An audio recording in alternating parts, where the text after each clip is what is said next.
Hi, my name is Barney and welcome to another video. With all this PC building and rebuilding stuff, it's inevitable that I am left over with a couple of PC parts.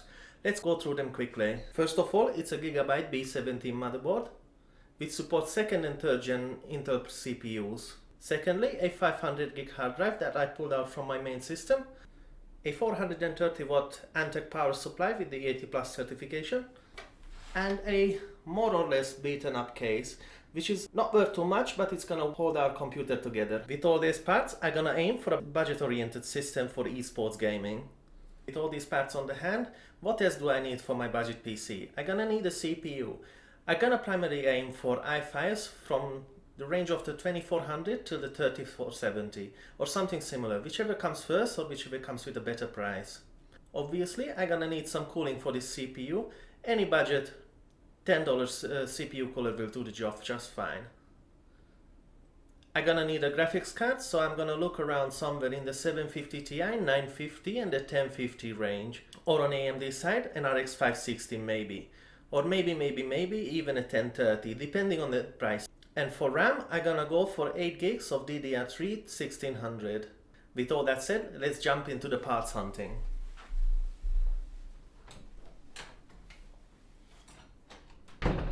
After a day of running around, luckily I managed to get all the parts needed, so let's go through them one by one and value each and every one of them.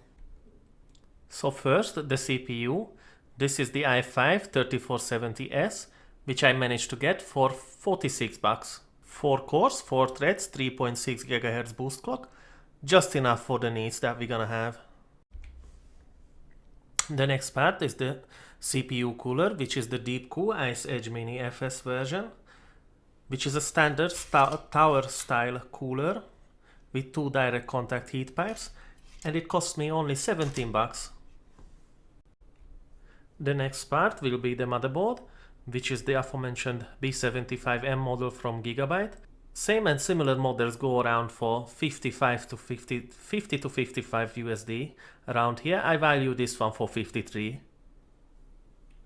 The next one is the RAM, which is a 2x4 kit from Samsung on 1600 MHz DDR3, which I got for 31 USD. The next one is the hard drive, 500 gigs of Toshiba, but to be honest, I'm not sure if it's 5400 or 7200 RPM, but I value it at 17 USD. Next, we have the most expensive part of the whole build with 70 USD. This is the Gigabyte Windforce OC edition of the GTX 750 Ti, and this model requires a 6-pin power connector. The next one is the power supply, which is an Antec 80 plus 430 watt power supply, which I value for 14 USD. And last but not least, this poor beaten up HP case, which has seen better days before. I value it for 0 because I only gonna use it to keep the system together. It doesn't really represent any value at this point. With all that said, we have a total cost of 251 USD on our PC, which in my opinion is a very affordable price for a budget system. And without bothering you with the assembly process, I'm just gonna do a magic trick, and when I'm back, the system will be already assembled.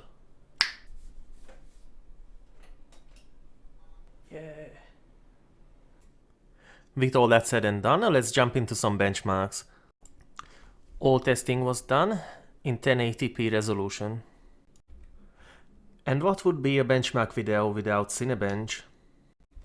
In the single-threaded workload, the CPU achieved 121 points, while in the multi-threaded workload, it achieved 440 points total. Which means you can do video edit and stuff on this machine, but you have to be prepared for the long completion times. Without further hesitation, let's jump into some gaming benchmarks. First, we have Fortnite on the medium settings, where we achieved an average of 70 FPS with a 1% low of 33.6, which is a very nice and playable experience. Next on our list is PUBG, which is a great disappointment for me, because on the low settings we achieved 41 FPS on average, and even dropping to very low only lifted us to 52 FPS on average, but the 1% loss in both instances were 1 digit, so It is playable, but it's not really enjoyable. Next on the list is GTA on the normal settings without any anti-aliasing. The 1% low is 49 FPS and the average score is 76.9 FPS, which is a very playable, very smooth experience in my opinion. The next one is Overwatch on the low settings with 100% render scale. We averaged 91 FPS with a 1% low of 73.7. A very nice, very playable and very enjoyable experience in my opinion. Next, Rocket League on the maximum settings without any anti-aliasing. The 1% low is 66 FPS and the average is 91 FPS. A very lovely experience. The next one is the now free and with added Battle Royale mode, the Counter-Strike Global Offensive on the lowest settings. We average 185 FPS with a 1% low of 95. The next one is something completely new on my list, is League of Legends on the maximum settings from what I understood. The results were taken from a bot match and we averaged 144 FPS with a 1% low of 93. Jumping into Wolfenstein 2, the new Colossus, every setting on the low and every anti-aliasing was turned off. The game was still complaining on 1080p that we exceed the VRAM buffer. I just simply ignored this warning. And we just got shy of 60 FPS on average with a number of 59 and a 1% low at 39.5 FPS. The last entry on our list is also a new addition, the Ring of Elysium. On the normal settings, we averaged 53 FPS, but when you set it to the lowest settings, the average goes up for 67. But I also have to mention, when you start the game objects don't load immediately, so you have to wait 10-15 seconds for all the items to load around you, which can be annoying at certain times, but if you choose an empty or a lowly populated area, it shouldn't be a problem.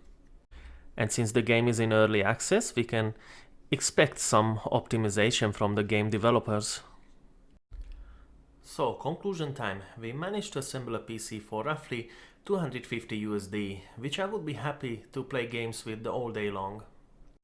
With reasonable settings and reasonable frame rates. Would I recommend this PC to anyone? Absolutely yes. This is it for today. Thank you very much for watching. I would love to hear your thoughts and opinions in the comments down below. And since this is gonna be probably my last video for this year, I wish you a happy and Merry Christmas and a Happy New Year. Thank you so much for watching and I see you all in 2019.